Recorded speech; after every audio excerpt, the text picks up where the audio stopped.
Chers amis du PP, 2 septembre 2024, l'après-midi, début d'après-midi, enfin milieu d'après-midi, 14-15 heures, 15 heures, temps orageux, mais relativement clément. J'ai connu là au mois d'août des journées où je ne pouvais pas sortir. Donc aujourd'hui, ça va nettement mieux. Petit temps presque de rentrée, hein. Il y a eu 3 gouttes de pluie cette nuit qui ont mouillé la végétation, mais n'ont pas chiffré sur le pluviomètre. Qu'est-ce qu'il fout là-haut, vous demandez-vous? Eh bien, j'attache mes tomates. Alors bien évidemment, j'aurais pu les couper à hauteur de bras, mais nous sommes ici devant un essai et donc j'ai voulu voir, enfin je veux voir jusqu'où cette variété peut se développer, jusqu'où elle va produire des fruits et jusqu'où ces fruits vont mûrir. Voilà, je redescends et on reprend la problématique tomate et la problématique année 2024 qui pour certains est une année pourrie. On va la reprendre à fond. J'arrive. Alors année 2024, donc pour certains qualifiée d'année pourrie, année difficile, enfin année pas tout à fait ordinaire, dirais-je plutôt. Chez moi ici, il faut savoir que ça varie énormément. La météo a été de type orageux et donc les situations d'un village à l'autre presque varient. Chez moi, ici, si je résume, un début de saison d'abord très chaud, février-mars, température excessivement chaude, j'ai lancé des cultures sous serre, j'avais plein de plants, etc., etc. Et puis très vite, ça s'est gâté. Avec des mois, à partir de fin avril, il a neigé. Et puis tout le mois de mai, tout le mois de juin ont été frais, voire assez froids. Maintenant, quand vous regardez et prenez le temps de comparer vos données à ce qu'on appelle les normales saisonnières, vous allez être, enfin pour moi en tout cas à Strasbourg, je suis surpris. C'est que dans nos têtes déjà, on a du mal à se situer par rapport au climat parce qu'en fait, les mois qui ont suivi, mai, juin, juillet, août, sont à peu près dans ce qu'on appelle les normales saisonnières, c'est-à-dire les normales des températures des 30 dernières années. Pour les précipitations, même chose, à peu près dans les normales saisonnières, à part le mois de juin, qui a été excessivement humide, avec des pluies presque toutes les journées, mais aussi, mais ça n'a pas tellement chiffré chez moi, mais presque tous les jours, il tombait 2 mm, de quoi mouiller la végétation. C'est donc une année excessivement intéressante pour les tomates, pour ceux qui veulent voir clair, ceux qui sont engoncés et à jamais enfermés dans leur dogme, passez. Passez, changez de vidéo, changez de chaîne, vous allez vous agacer. Au fait, si vous voyez toutes ces canettes de bière, c'est pas que... Hein, non, non, c'est pour les limaces. J'ai encore des problèmes de limaces tout début septembre.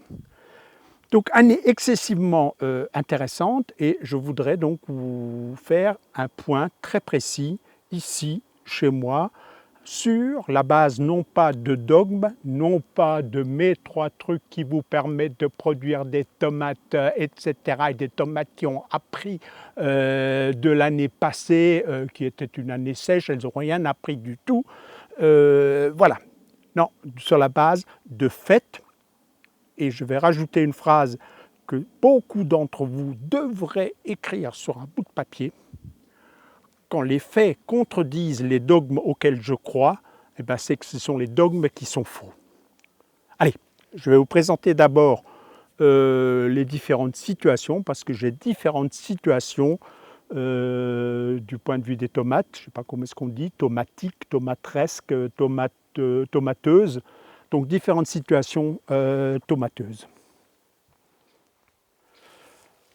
Alors l'histoire de toutes mes tomates, à une ou deux exceptions près, j'ai acheté au moins un pied greffé que j'ai en tête, je crois que c'est à peu près tout, sont nés ici dans ces châssis, avec pour les premières vagues un semis très tôt. Pour savoir comment marchent ces châssis en polycarbonate à ouverture automatique avec des bouteilles noires d'eau, il y a une vidéo en ligne, je passe. Donc toute l'histoire de quasiment toutes les tomates que vous allez voir a commencé ici, en gros en 2 ou 3 vagues de semis, parce que je m'étais rendu compte que j'avais oublié telle ou telle variété que je voulais tester.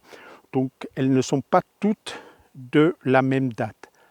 De temps en temps, je vous indiquerai aussi une tomate survenue spontanément parce que l'an dernier, une tomate était tombée au sol et les graines sont restées, ont germé et ont donné des pieds de tomate. Au passage, notez que les plantes n'ont absolument pas besoin qu'on prépare un sol meuble, etc. Elles ont besoin d'une graine, elles ont besoin de température suffisante, elles ont besoin d'eau, elles ont besoin de lumière. Tout le reste, c'est les esprits qui s'embrouillent. Alors, les premières, je vais vous les montrer. Alors, ma stratégie en matière de tomates est un croisement, on va dire, c'est un tableau à 2 entrées. D'un côté, gérer comme je peux le risque mildiou, et ce sera le contenu essentiel de cette vidéo, mais c'est aussi croiser des précocités, donc la possibilité ou l'envie, serait plus juste, l'envie d'avoir des tomates le plus tôt possible. Donc chaque année, dans cette serre qui, en sortie d'hiver, bien sûr, est équipée de portes, donc est fermée des 2 côtés, qui ensuite, quelque part en juin, quand il fait suffisamment chaud pour qu'on ne craigne plus les gelées, est entièrement ouverte. Donc porte derrière, porte devant enlevée.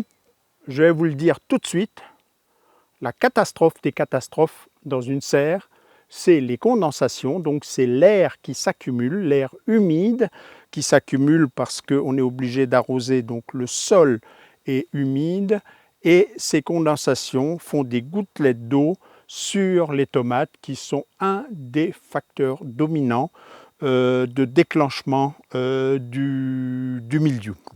Donc première tomate ici, cette année, pour diverses raisons, j'étais à la fois parfois très occupé, parfois très fatigué, tantôt physiquement, tantôt moralement. Donc ça a été très mal géré, planté là-dedans, parfois arrosé, parfois pas arrosé. Vous voyez que là il y a des scaroles qui sont montées en graines, qui n'ont même pas été comment dire, dégagées. Donc voilà, première vague de tomates, les précoces. Donc là, je mets des variétés les plus précoces que je cultive. Je crois qu'il y a plus précoces, mais je n'ai pas de graines. Les plus précoces chez moi, c'est Stupis, parfois aussi appelé machin de Quimper, si je ne me trompe pas. C'est Grégory Altaï. Ça peut être Bloody Butcher, mais cette année, je n'en ai pas. C'est éventuellement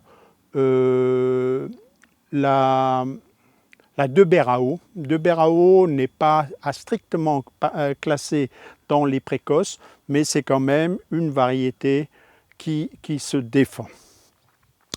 Donc voilà, ici, précoce, en partie sensible au mildiou, donc en partie gérer la question des gouttes d'eau qui stagnent sur les feuilles et qui sont le premier facteur de déclenchement du mildiou. Ensuite, deuxième vague, on y va. Alors la deuxième vague, là je peux un tout petit peu moins bien contrôler la température, donc le forçage ici est moins efficace. C'est ce tunnel à tomates. Là aussi, il y a déjà une ancienne vidéo en ligne où j'explique que ce sont les gouttes de pluie qui déclenchent le mildiou, et à partir de là, j'ai mis en place ce parapluie. N'y voyez pas une serre, c'est une structure de serre, mais dont les bâches, les films plastiques ne vont pas jusqu'au sol, qui ne sont jamais fermés ni devant ni derrière, de façon à avoir une circulation maximale de l'air. C'est donc là que j'essaye de cultiver les tomates, et là que j'essaye de cultiver en particulier les tomates, on va dire, les plus sensibles au mildiou, puisque c'est là que je les protège par ce parapluie. Donc ici, il y a quelques variétés précoces parce qu'il en restait. Il y a des variétés tout à fait classiques, on va dire des cœurs de bœuf, des Rio Largo, des super steaks derrière moi, et quelques autres, des Rio Grande, etc., etc. On fera, je vous montrerai un ou deux points intéressants. Et puis, ensuite, vient une troisième zone ou une troisième corde à mon arc, parce que vous allez tout de suite comprendre que tout ça, c'est une stratégie pour obtenir des tomates en 2021, en 2024. Vous avez vu tout à l'heure faire le zèbre sur l'escabeau. Ce n'est pas un trucage, c'est mes tomates, enfin un de mes pieds de tomates, le 2 septembre 2024. Et donc ici, d'où on était parti tout à l'heure, des tomates qui sont en extérieur, on va dire une production de plein champ, sans chichi, l'objectif étant de produire beaucoup de tomates avec le minimum d'efforts, tomates dont une partie va finir en coulis, en sauce, etc.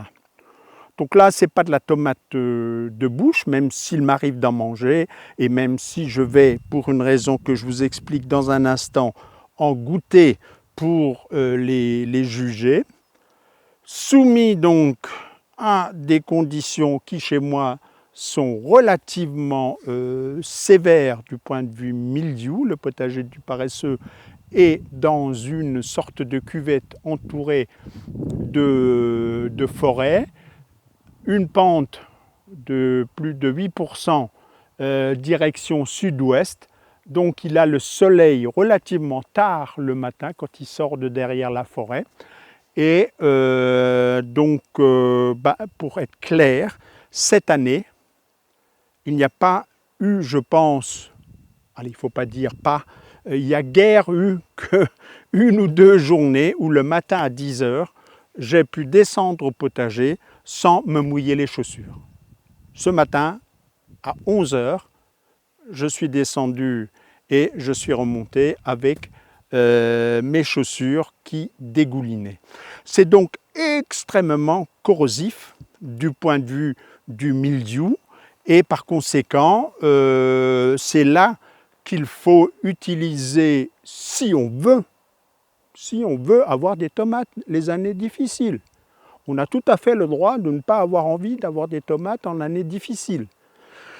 Donc c'est là que j'utilise et que je teste un ensemble de variétés dites résistantes, hautement résistantes, PHR, ultra résistantes. Elles portent différents noms.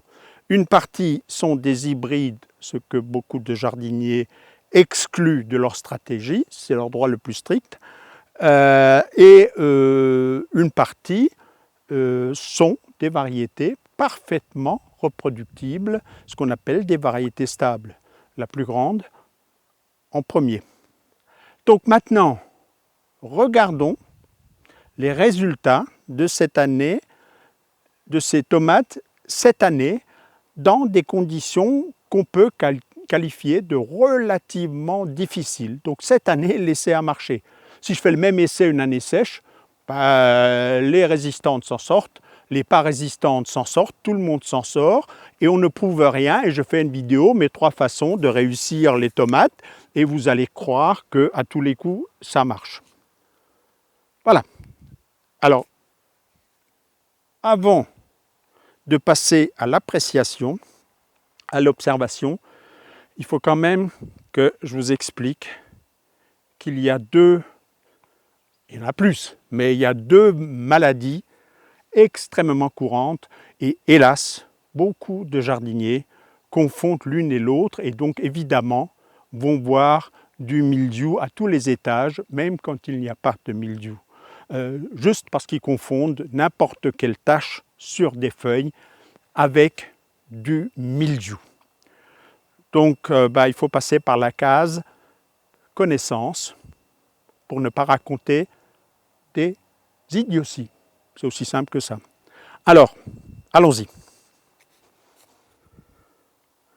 Alors, quand les feuilles de vos tomates et parfois les tiges sont cramées,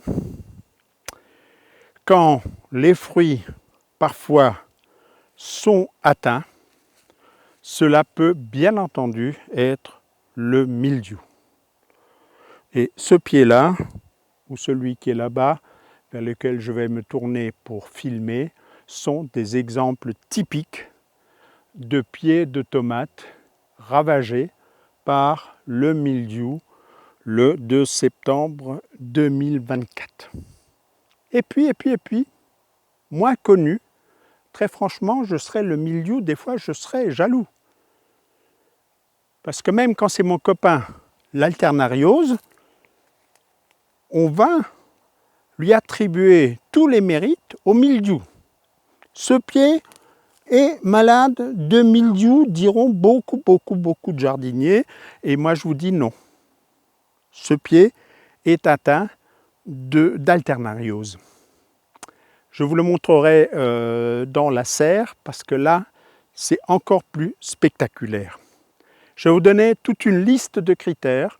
Et normalement, si vous observez finement, vous devrez pouvoir, sans vous tromper, distinguer mildiou d'alternariose. Je tourne la caméra.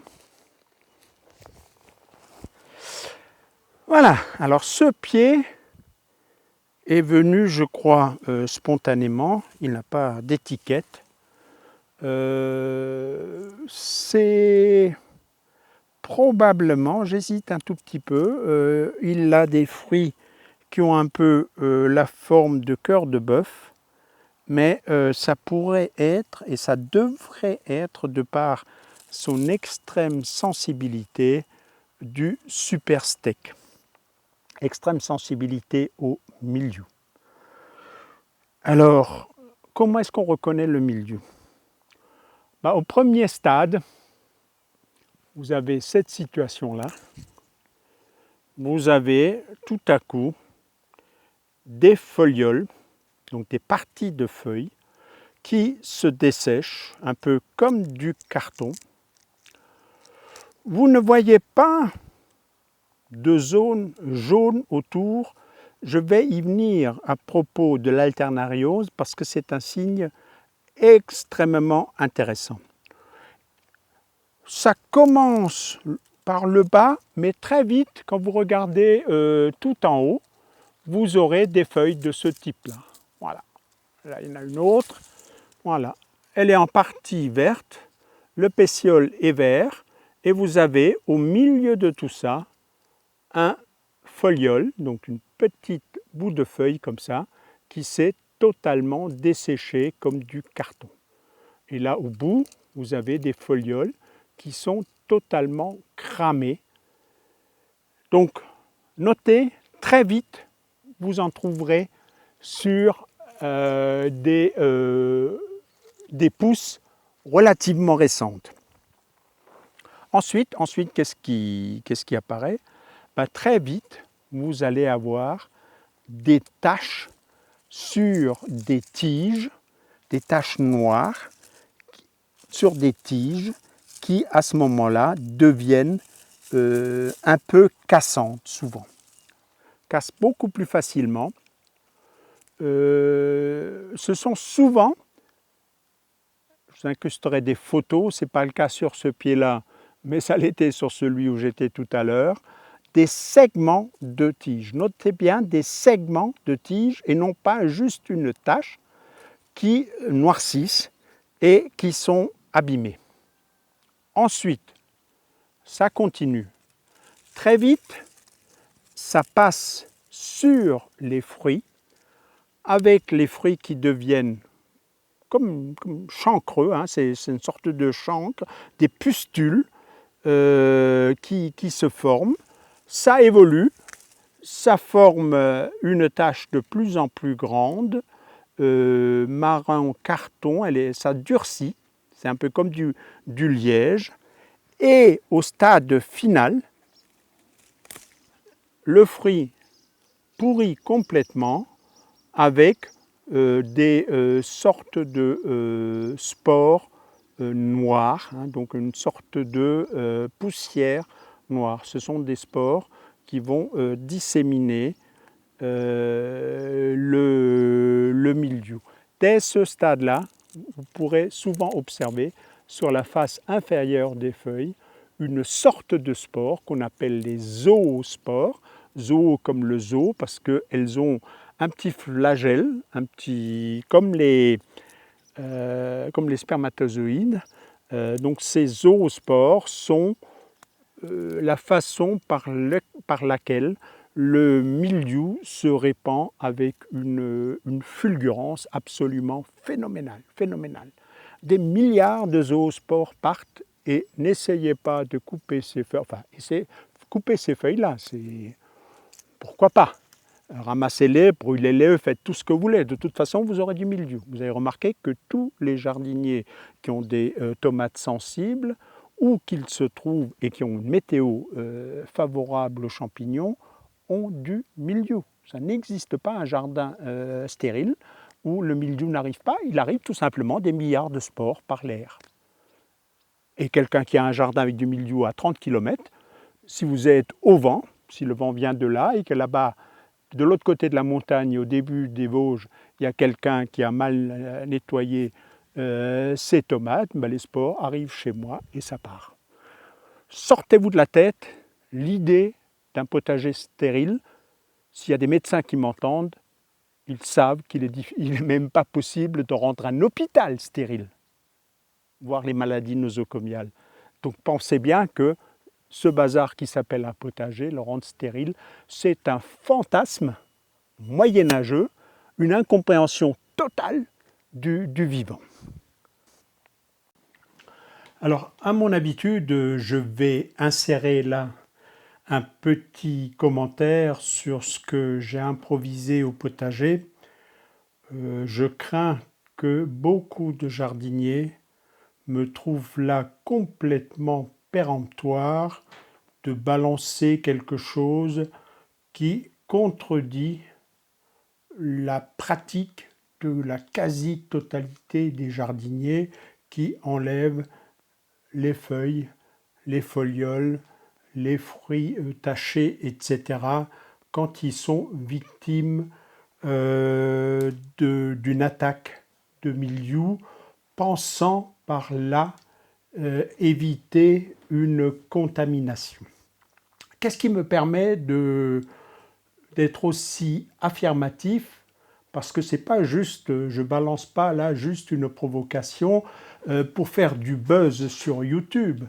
Je m'assois dans mon fauteuil, mais en dehors de mon fauteuil, je m'assois sur une étude qui est parue il y a pas si longtemps, où des chercheurs, différentes équipes se sont réunies pour faire un peu l'histoire du mildiou. Alors il s'agit du mildiou de la vigne, qui est une autre espèce, hein, qui n'est pas le mildiou de la tomate. Tomate et pommes de terre ont le même mildiou, Phytophthora infestans. Par contre, la vigne a une espèce différente. Donc, c'est pas tout à fait la même espèce. Par contre, si on a donné le même nom aux deux maladies, c'est qu'elles ont des caractéristiques relativement comparables. J'avais un document qui traçait la vitesse à laquelle le mildiou de la pomme de terre avait envahi l'Europe. J'arrive pas à mettre la main dessus. Si je laisse reposer cette vidéo, vous ne la verrez jamais. Donc je vais m'appuyer sur, par analogie on va dire, sur le mildiou de la vigne. Le mildiou de la vigne a été identifié pour la première fois en Europe, hein, il provient des États-Unis. On l'a introduit par des végétaux, des vignes résistantes au phylloxéra, qui est une sorte de puceron, suceur des racines. Et donc on avait trouvé aux États-Unis des souches de vignes résistantes, on les a ramenées et de façon sans doute cachée, on a ramené en même temps les spores du mildiou. Et donc à partir de 1878, on l'a repéré pour la première fois, décrit, ça ne veut pas dire qu'il n'était pas là avant, mais décrit scientifiquement pour la première fois dans le Bordelais.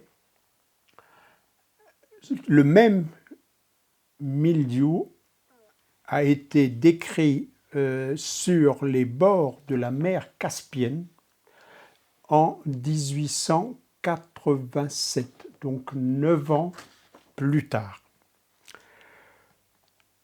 Mer Caspienne, vous situez Tbilissi, Bakou, un peu plus loin. Partez d'ici, prenez un avion, volez en ligne droite et vous allez faire à peu près 4500 km. Le mildiou a donc, dans une terre où il n'y avait jamais eu de mildiou, parcouru 4500 km en 9 ans. Vous êtes bon en calcul, 500 km par an. Donc s'il y a du mildiou dans mon potager, avant la fin de la saison, le mildiou sera du côté de Munich. Dans des terres où il n'y a jamais eu de mildiou. Donc vous n'arriverez pas à me sortir de la tête l'idée que couper mes feuilles, ça n'a aucune espèce d'importance aujourd'hui, que le mildiou de la tomate, je reviens à la tomate, qui est le même que celui de la pomme de terre, est partout en Europe. Si je stérilisais par une bombe atomique la Roumanie, dans 4-5 ans, le mildiou sera arrivé là-bas et aura contaminé la quasi-totalité des cultures là-bas. Parce que si je vous parle du mildiou de la vigne, c'est qu'à un moment donné, et si c'est si bien référencé et aussi bien décrit pour qu'on puisse, 150 ans après, faire des recherches, c'est parce que ça a été une catastrophe jusqu'à la découverte 10 ans plus tard de la fameuse bouillie bordelaise. Et à partir de là, on s'est mis à traiter à travers toute l'Europe. Des millions de tonnes de cuivre ont été balancées année après année. On a commencé à empoisonner nos sols et on a plus ou moins maîtrisé le mildiou, jamais éradiqué. Dès qu'on relâche un traitement, il y aura du mildiou qui s'installe. Donc voilà la vérité. Donc couper, ça ne va pas nuire, on est tout à fait d'accord. Pensez maîtriser le mildiou en coupant des petits bouts de vos tomates à votre échelle de votre potager, c'est tout simplement un rêve. Alors cessez de rêver. Il y a d'autres façons. Depuis 1898, là, depuis ces années-là, déjà à l'époque, on avait remarqué qu'il y avait des résistances différentes et depuis, on ne cesse de chercher par la génétique de maîtriser le mildiou. Enfin, depuis 10-20 ans, arrivent de façon assez massive des variétés résistantes, plus ou moins résistantes au mildiou de la vigne. Alors ça heurte un autre dogme, c'est que les AOC sont décrits avec des cépages anciens, sensibles. Donc aujourd'hui, quand vous voulez remplacer ces cépages-là, vous n'avez plus le droit d'appeler votre vin machin truc côte de ceci, parce que quelque part, il est écrit qu'il faut 30% de Cabernet Sauvignon, 25% de Syrah, etc., etc. Et donc, on est quelque part réglementairement condamné à continuer à utiliser des variétés sensibles. Vous, dans votre jardin, et j'ai oublié de les filmer, je le rajouterai à la fin, j'ai des pieds de vigne dont je ne connais pas la variété. C'est le fruit d'un travail il y a 10 ans ou 15 ans de ma fille qui a fait un stage chez un pépiniériste qui a greffé et qui m'a ramené ses pieds cramés de chez cramé. Je ne goûterai pas un grain de raisin sans traitement.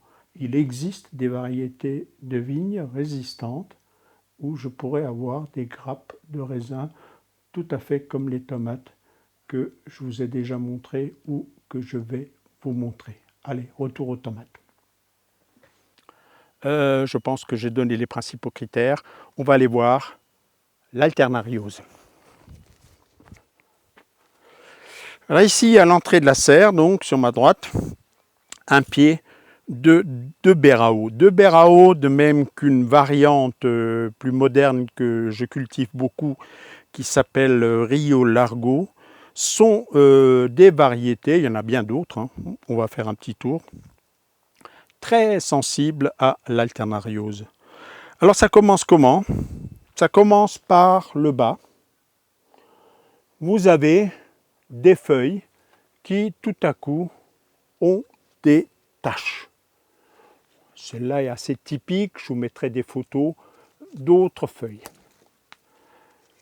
Feuilles qui jaunissent, et puis tout à coup, là-dedans, au milieu de ce jaunissement, vous avez des zones qui se dessèchent, qui sont comme des cartons. Et puis, ça continue. Voilà, le foliole entier se dessèche et comme du carton. Vous pouvez le broyer.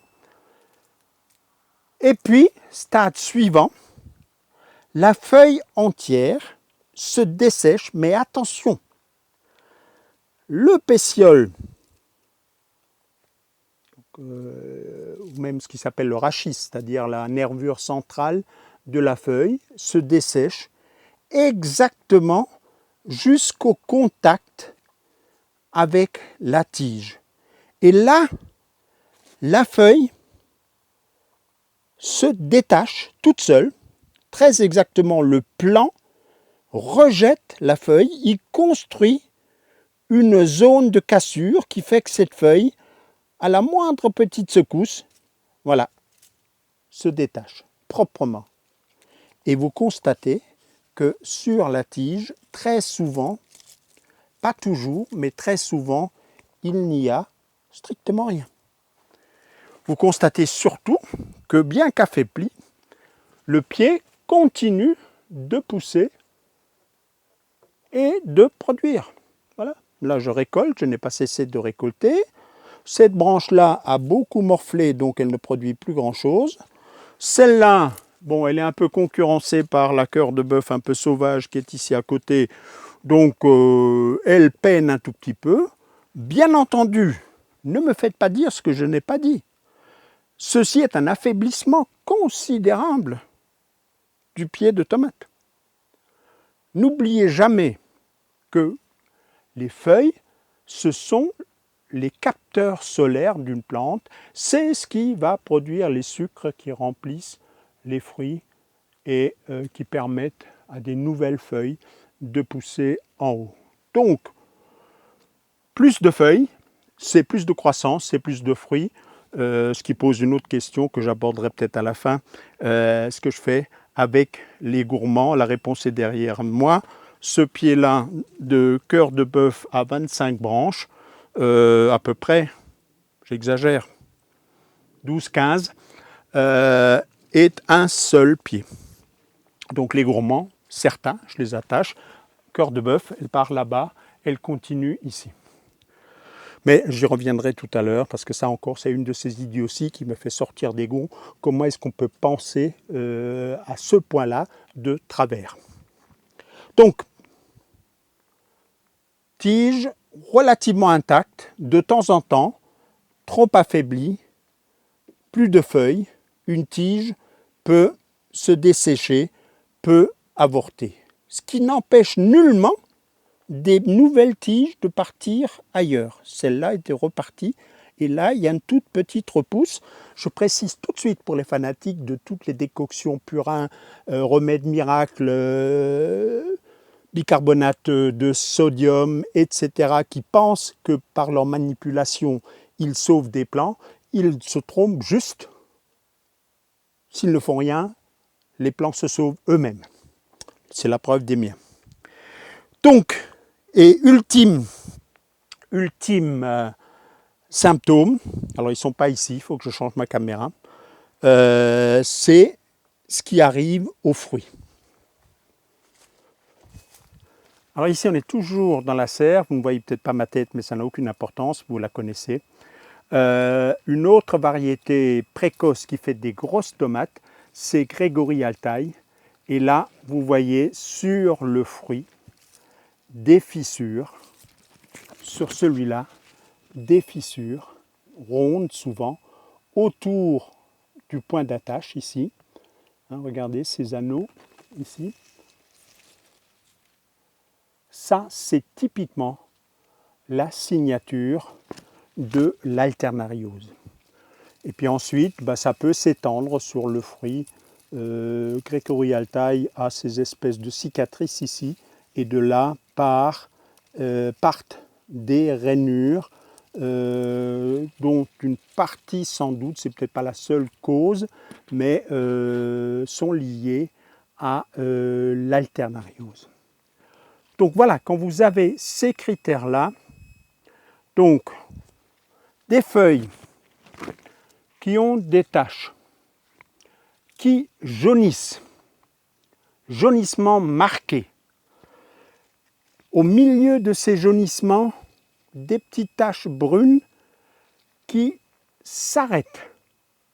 Des fruits, des tiges qui restent en général intactes, même si je vais essayer de vous en trouver, j'en ai peu cette année.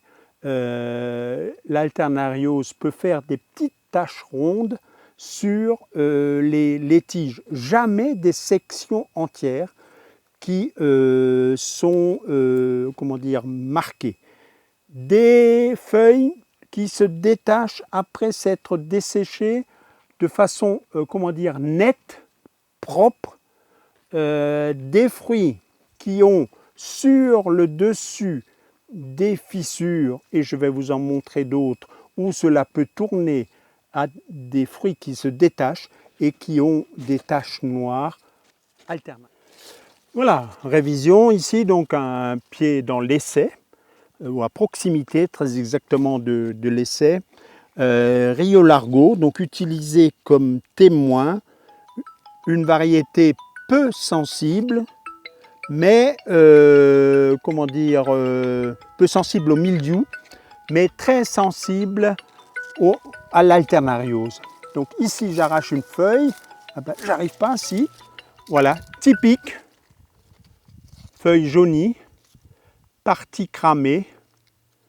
Si j'avais laissé un peu plus longtemps, feuilles qui se détachent toutes seules.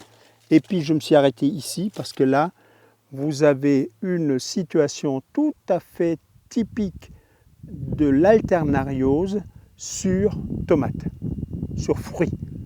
Le fruit se détache et il se forme ces taches qui sont comme des anneaux concentriques. Et c'est la même chose pour les taches d'alternariose sur les tiges. Je vais parcourir le terrain hors caméra et essayer de vous en trouver une parce que c'est tout à fait typique.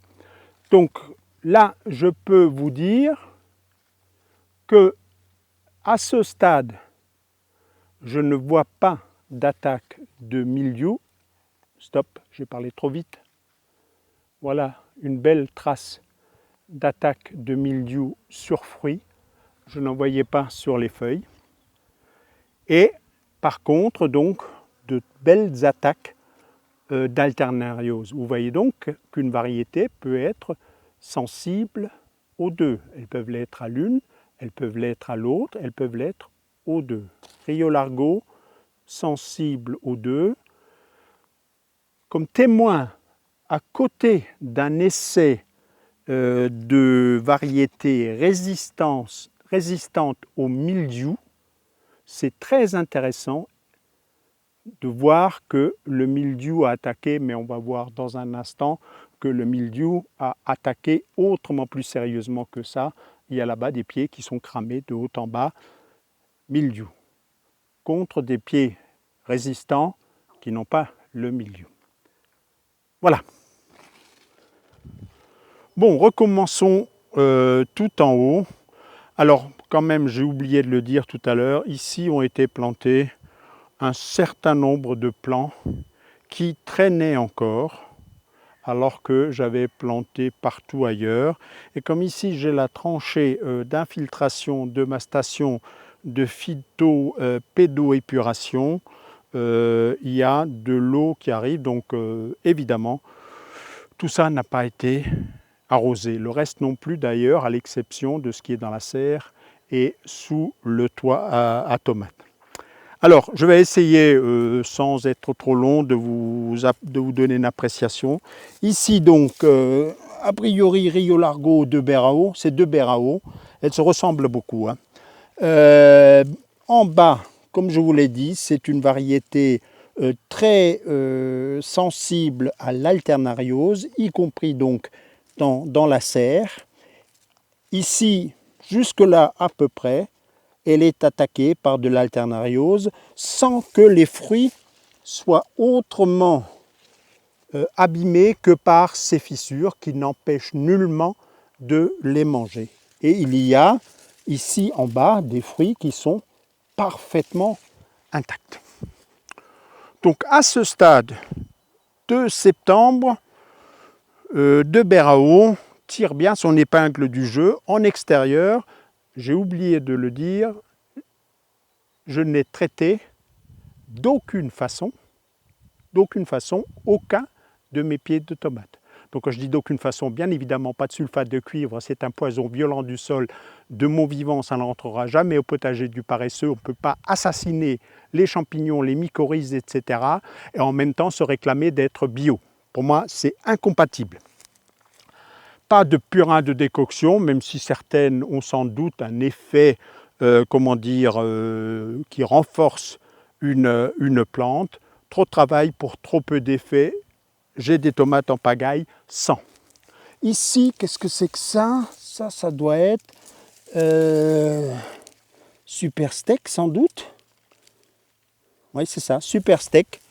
Super Steak quasiment cramé par le mildiou. Après avoir eu un peu d'alternariose aussi, mais c'est surtout le mildiou jusque-là, et sans doute d'ici quelques jours, ce sera cramé jusqu'en haut. Il y a déjà ici des folioles qui sont atteintes. Donc ça, c'est un pied que je pourrais arracher. On peut, là, il y a des flaques sur le côté, L'autre côté, le fruit est encore bon. Donc on peut consommer ce fruit. Le mildiou n'est pas du tout toxique pour l'homme, hein, c'est juste que vous avez des tomates aux champignons. L'autre est beaucoup plus abîmé et puis le reste, à mon avis, va dépérir vu que le mildiou est en train de saccager la plante. Donc Super Steak, j'ai récolté déjà avant celle-là une tomate. Si vous avez du Super Steak sans précaution, en extérieur, sans couverture, sans toit, sous mon climat, vous ne mangez quasiment pas de tomates cette année. Là, qu'est-ce que c'est que ça? Là, il y a un pied extrêmement chétif. Ah, c'est du Tigerella. Tigerella, alors là, c'est le pied qui est chétif. Je ne l'ai pas dit, mais cette année, j'ai eu pas mal de maladies du pied en raison de l'humidité au mois de mai et de juin. Et donc, un certain nombre de mes pieds de tomates ont tout simplement dépéri par le bas. Alors, ils se retapent comme ils peuvent. Tigerella à ce stade, si, un peu de mildiou, beaucoup d'alternariose. Je n'aurai pas, oui, déjà du mildiou même sur le fruit. Donc mildiou, alternariose, pas de grande production à espérer, c'est fini. Là, une variété que je cultive depuis 2-3 ans, mais je crois que je vais abandonner. C'est une tomate de type allongé, italienne, pour faire des sauces. San Marzano. Elle n'est pas mauvaise, mais là, il reste des traces d'alternariose sur un fruit qui est tombé. Donc en bas, alternariose, et maintenant cramé jusqu'ici. Et je vous montrerai un pied tout à l'heure totalement cramé. Donc toute cette production-là va passer à la trappe. Rien à manger, il y a juste à mourir de faim. Voilà. Là, une des traces de mildiou sur le fruit. Ça, c'est quoi? Ah ben c'est Rio Largo. Elle est étonnamment ratée, parce que d'habitude, c'est une plante extrêmement puissante. Donc là aussi, pied pourri en mai-juin. Comme de Berao, exactement les mêmes caractéristiques, beaucoup d'alternariose, de belles taches là, tout à fait typiques. Avec ça, on pourrait faire un livre sur les maladies et la production qui continue. Je passe à la suivante. Qu'est-ce que c'est que ça? Encore un pied qui a peiné. On va sauter, je ne sais plus ce que c'est. Ah si, je retrouve l'étiquette. Qu'est-ce que c'est que ça? Rondobella. Alors Rondobella, tout à fait étonnant, parce que c'est censé être une résistante. Donc résistante, ok. Cela dit, il a été malade, hein, comme quelques-uns des pieds que j'ai plantés ici. J'ai oublié de le dire, j'ai planté, mais dans de la gadoue. C'était de la riziculture. Hein. Ce n'était pas planter des légumes chez nous, c'était faire de la riziculture. Donc noir de Crimée sensible, on la verra tout à l'heure, très sensible à l'alternariose et sensible au mildiou. Il y a là-dessus du mildiou, il y a tous les symptômes de l'alternariose, des fruits fissurés, etc. Et donc pareil, excellente tomate comme la cœur de bœuf, hélas un peu délicate lorsque la météo n'est pas au rendez-vous. Cœur de bœuf, tout à fait la même chose, sensible surtout à l'alternariose, là des feuilles qui se détachent, d'autres qui vont bientôt se détacher, voilà des feuilles qui se détachent, des fruits qui pour l'instant se tiennent bien. Je n'ai pas encore vu, j'ai vu de l'alternariose ici, mais donc sur le point d'attache, mais pas encore de mildiou. Donc on va dire une résistance au mildiou, pas tout à fait inintéressante, mais quand même une sensibilité assez importante à l'alternariose. Là-bas, on l'a vu, c'est celui où j'ai introduit le mildiou, un pied venu spontanément, dont je suppose que c'est un descendant de Super Steak cramé.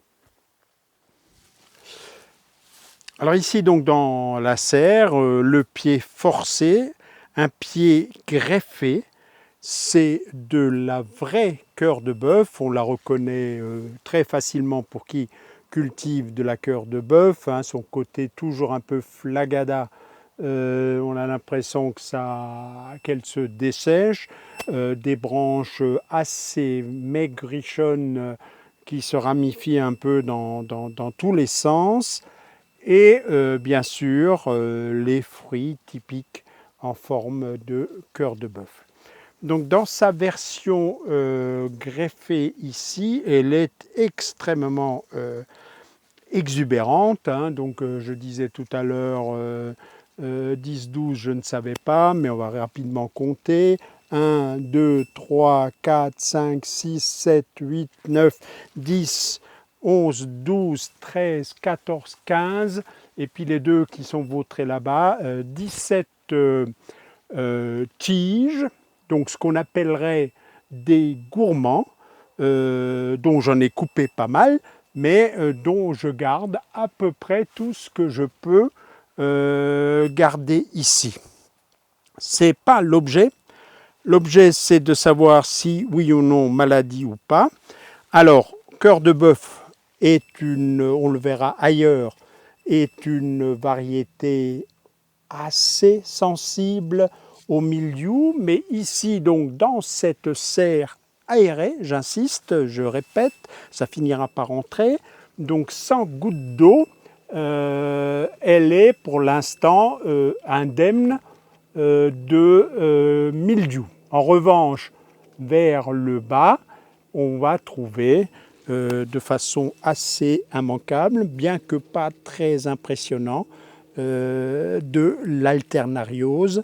Cela n'a en rien impacté la capacité productive de cette variété liée au greffage sur un porte-greffe extrêmement puissant qui pénètre la terre, qui sait trouver de l'eau, qui sait trouver des nutriments, une plante bien nourrie de façon équilibrée. Je ne parle pas de dopage avec des engrais, je parle d'une plante qui se nourrit à partir du sol de façon équilibrée, costaud, résiste mieux aux maladies. C'est un fait également avéré. Donc là, j'en ai déjà récolté au moins une demi-douzaine.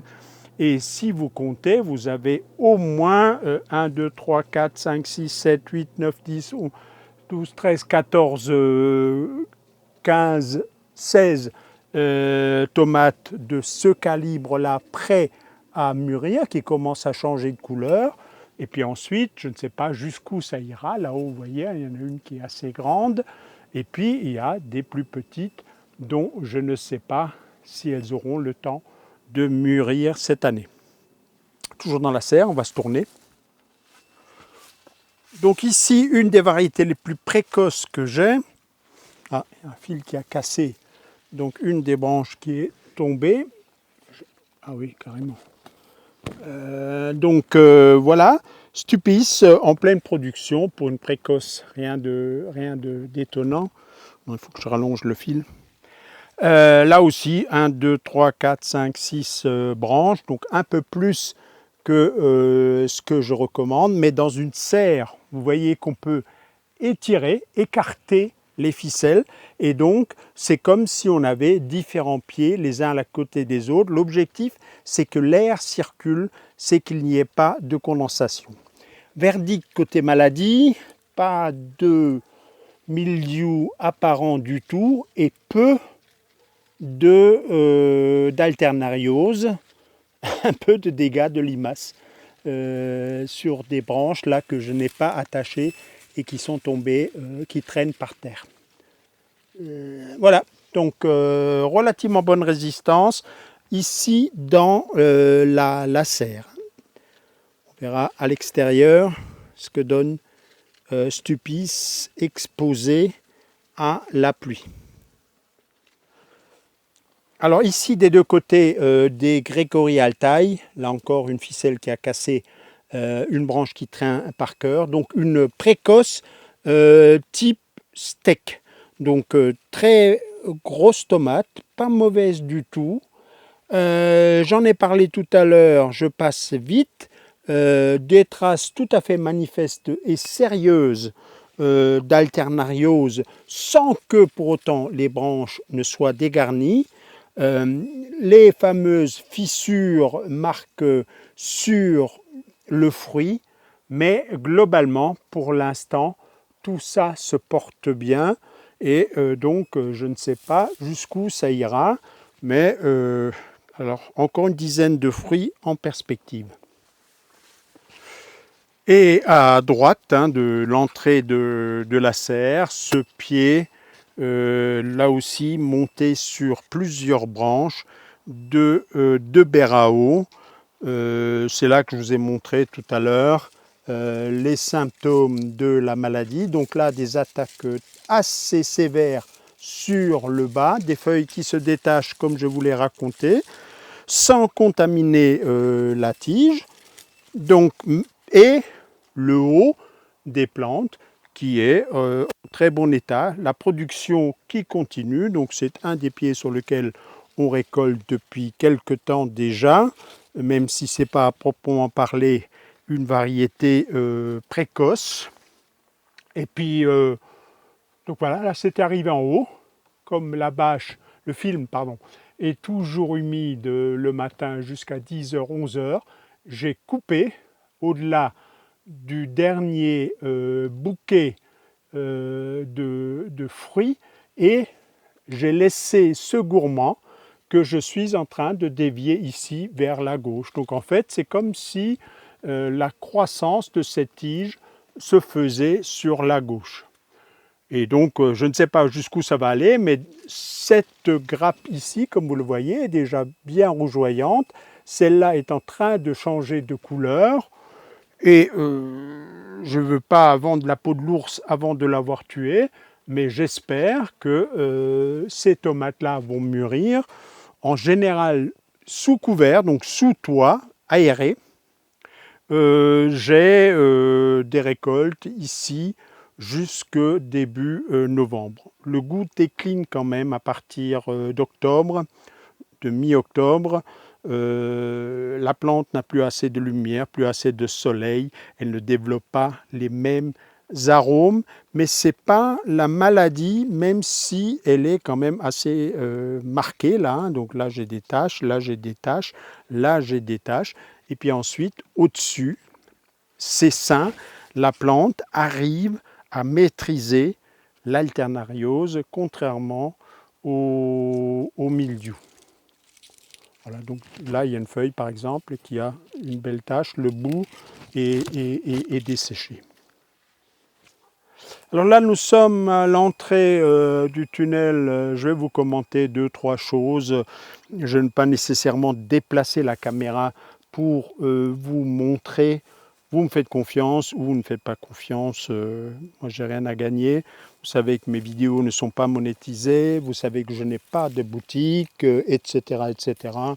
Donc que vous me croyez ou que vous ne me croyez pas, ça me fait strictement aucune importance. Ici, une cœur de bœuf. Alors là, il faut savoir qu'on est en limite. Hein, donc le tunnel s'arrête juste là. Et donc en fait, comme la pluie vient généralement entre le sud-ouest, l'ouest, nord-ouest selon les dépressions, ce pied-là, c'est en gros comme s'il était dehors. Pas de ah si, pardon, j'ai parlé trop vite. Commence à avoir donc sur cette cœur de bœuf le début du mildiou. Des taches disséminées ici, je viens d'en voir. Là, il y a de l'alternariose, c'est clair, mais il y a, quand vous avez, donc je vous l'ai dit, des folioles comme ça, totalement séparées, qui crament, sans zone de bleu, par exemple, comme ici, il n'y a pas de doute, ça c'est du mildiou. Donc, début d'attaque de mildiou, ça peut aller très très vite. Hein. Dans 8 jours, ce pied peut être cramé de haut en bas.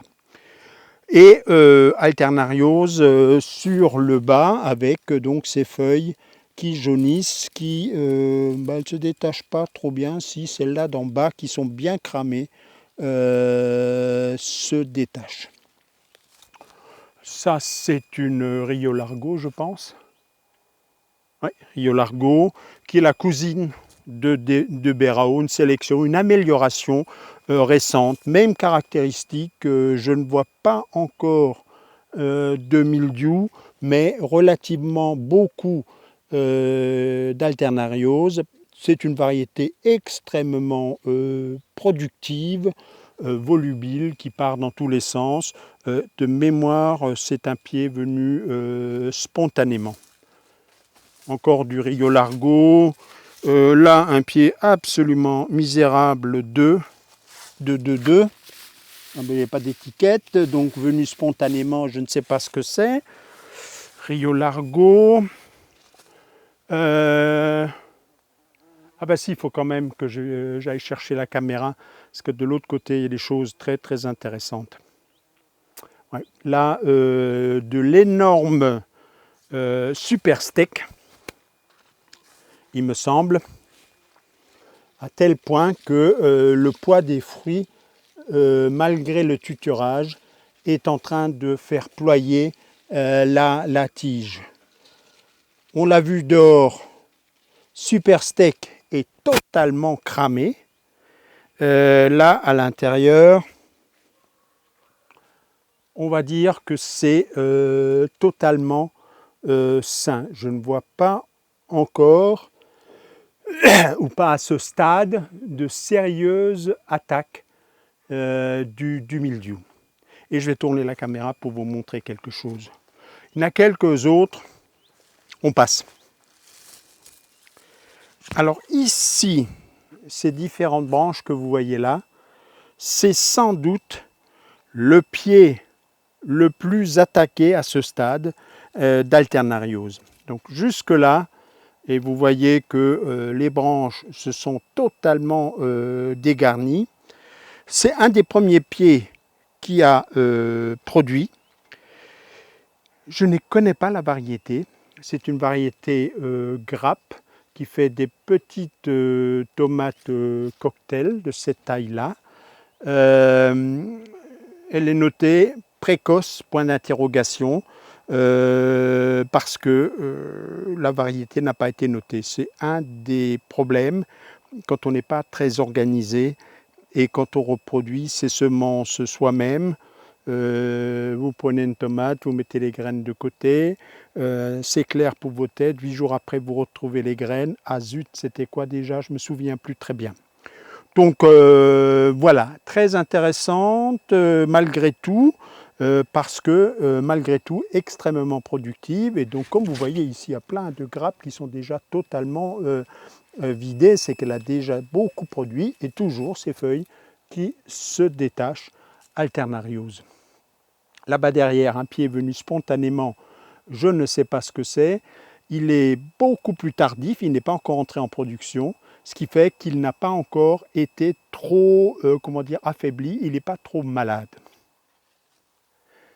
Alors ici, au plein milieu, ce qui était, je vais dire, une très belle noire de Crimée qui a produit de très très beaux fruits relativement tôt et qui maintenant, alors qui a eu l'alternariose, vous avez là tout plein de feuilles qui se détachent, mais qui a priori a chopé une autre maladie qui l'a fait se flétrir.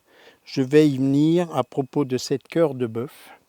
Mais voilà donc l'état. Là derrière, je ne sais pas, de très beaux fruits.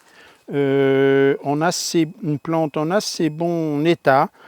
Pas de, pas de mildiou et peu d'alternariose. Changement de caméra, je vais vous montrer ce pied-là, je vais l'arracher devant vous. Ça me démangeait, mais je voulais filmer. Alors là, c'est ce qui reste du premier pied de cœur de bœuf qui a produit cette année chez moi, à côté de ce pied de courgette, qui est un des premiers, qui a démarré là-bas et qui produit massivement, ras-le-bol des courgettes, même le chien n'en veut plus. Donc ce pied a chopé une maladie en plus de l'alternariose, c'est très clair, hein, donc on a sur le bas de l'alternariose et puis c'est installé par-dessus autre chose. Et si je vous parlais d'arracher le pied et que je voulais le faire devant une caméra, c'est parce que un pied de tomate peut connaître d'autres mauvaises aventures que simplement mildiou et alternariose. D'abord, il y a d'autres maladies. Je vais y venir à propos de ce pied. Et là, de façon tout à fait évidente, un système racinaire qui ne s'est pas développé comme il faut. Alors, que peut-on incriminer? Je viens de voir à l'instant pas mal de fourmis. Est-ce qu'il était sur une fourmilière qui, sur ses racines, ont élevé des pucerons de racines? C'est une hypothèse sérieuse. Je me demandais s'il n'y avait pas un râteau-pied qui était passé par là, mais ce n'est pas le cas. Le râteau-pied, vous voyez clairement qu'il a rongé le système racinaire. Donc je serais pour quelque chose qui est fourmis et pucerons des racines non maîtrisés. Ce pied n'était pas greffé. On ne voit pas de chancre sur les racines principales qui pourrait être le signe d'un autre parasite des racines que sont les nématodes. Je vous ferai un petit aparté. On va d'abord terminer notre examen là avec l'autre pied. Voilà donc, d'autres accidents que ces maladies sont tout à fait possibles. Alors vous voyez que ce pied-là, enfin cette branche-là, ce sont deux pieds d'ailleurs, je ne sais pas comment ça se fait. Ah ben oui, non, c'est un pied venu spontanément qui n'a rien à voir avec la cœur de bœuf. On le voit bien sur les fruits ronds. Et là, on voit que lui, il est encore correct et que tout de suite, alors que c'est qu'une seule branche, il a des racines beaucoup mieux développées que le cœur de bœuf. Vous voyez la différence entre ce pied-là qui avait 4 ou 5 branches et qui avait des gros fruits. Donc, à savoir, même si mildiou et alternariose, enfin surtout le mildiou, c'est une véritable plaie pour qui veut avoir des tomates de façon relativement naturelle, il y a d'autres accidents possibles. Je pensais au râteau-pied, donc ça m'arrive chaque année qu'un râteau-pied passe par là et me bouffe la racine principale. Et évidemment, le pied fait la gueule. Alors celui-là, vous disais-je, de toute évidence, un De Berao ou un Rio Largo. C'est un Rio Largo, l'étiquette est posée, elle s'est détachée. Et puis, donc, à son habitude, alternariose sur le bas, malgré tout des nouveaux rejets verts, mais quand vous regardez, vous avez des gourmands avec des feuilles qui sont totalement bizarres, déformées, rabougries, etc. Et tout le bout de la plante montre ce type de symptômes. Malgré tout, vous avez là-dessus une production qui n'est pas nulle, quoi. Elle n'est pas, elle n'est pas top, mais elle n'est pas nulle et elle va sûrement aller en s'amenuisant. J'essaierai de vous faire des photos que j'incrusterai. Je soupçonne, sans certitude aucune, mais probablement une maladie virale. Donc un virus végétal de type jaunisse mosaïque nanissante. Il existe donc des virus qui colorient les feuilles. Là, on voit bien comme elles sont gaufrées, complètement crispées en relief. Ça correspond assez bien à une maladie de type virus végétal. Que faire? Rien. Les végétaux ne guérissent pas. Qu'est-ce qui est la cause ou d'où viennent ces maladies? Autant les nématodes que j'évoquais tout à l'heure séjournent dans le sol, etc. Autant les virus ne survivent pas très longtemps. Un virus n'est pas un organisme vivant Il n'a pas de mécanisme de résistance. Il faut qu'il soit à l'intérieur d'un organisme vivant pour lui-même rester en vie au-delà de quelques 24-48 heures. Non, ces virus-là sont généralement colportés, donc trimballés de plantes, et notamment de plantes sauvages ou de plantes d'autres espèces, sur des espèces cultivées, par deux vecteurs piqueurs importants, les pucerons. Et là, je soupçonne très fortement les pucerons parce que pendant très longtemps, au printemps, il y avait des exuvies, ces espèces de petites taches blanches dont certains pensent que ce sont des mouches, mais quand vous restez à côté, vous voyez que ça ne bouge pas. Ce sont donc des exuvies, c'est-à-dire le squelette externe des pucerons quand ils muent. Donc j'ai vu beaucoup sur mes légumes cette année, beaucoup, liés au printemps chaud qu'on a eu en février-mars, beaucoup de ces pucerons. Je pense qu'avec le réchauffement climatique, ça va devenir une plaie majeure dans nos potagers. Donc voilà, on peut avoir des pieds plus ou moins résistants au mildiou, plus ou moins résistants à l'alternariose et malgré tout ratiboisés par autre chose. Alors je vais arrêter cette première partie ici pour 2 ou 3 raisons. La première, c'est que ça commence à m'épuiser toutes ces insertions de photos détaillées. Ben, il faut prendre les photos, il faut les transférer de l'appareil dans l'ordinateur, il faut les incruster au bon endroit, etc. C'est un travail de fourmi. Donc je suis sur cette vidéo pas totalement à plein temps, je fais 2 ou 3 petites choses, mais depuis le 2, on est aujourd'hui le 5. Donc ça vous donne une idée du temps et de l'effort que ça prend. Avec l'âge, hein, j'ai passé 71 ans, j'ai atteint 71 ans. Le soir, je n'ai plus la force de travail après mon repas. Souvent, je sombre. Donc ça prend beaucoup de temps, ça c'est une raison. Deuxième, c'est les techniques.